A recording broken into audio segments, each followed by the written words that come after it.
Nii, Rattalõvi jälgijad. Volta 6. etapp siis lõppes Andorras pallinimelise tõusu otsas.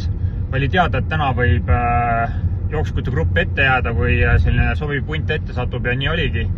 Nii et ka kokkuvõttes praegu jooksukutest 4 venda siis tõusid esimeseks 4. Samas midagi hullu ei ole, sest rasked tõusud alles tulemas ja teada on, et päris kokkuvõtte mänguks jääb alles järgmisel nädalal. Nii et Jay Vine võitis täna etappi, Darsten Roon Bahreinis siis tõusis liidriks. Meil Riccitello oli liidritega koos ilusti, nii nagu pidi ja kokkuvõttes kindlasti sees, need eesmärk siit üks top 10 ära tuua kokkuvõttes on kindlasti praegult teostatav ja selle märgi me läheme.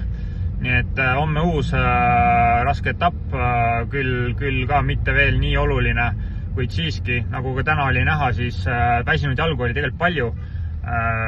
Hooaja lõpp nähtavasti paistmas ja 3. suurtuuril enam nii palju mehi eespundis ei ole, et sellise tõusu otsas nagu täna võiks eeldada, et võiks ikkagi 20 meest enam koos olla, siis tegelikkuses oli neid ikkagi 10 ringis, nii et selles mõttes hooaja lõpp annab tunda ja seda enam usun, et meil värske jalaga Matthew'l on võimalus olemas.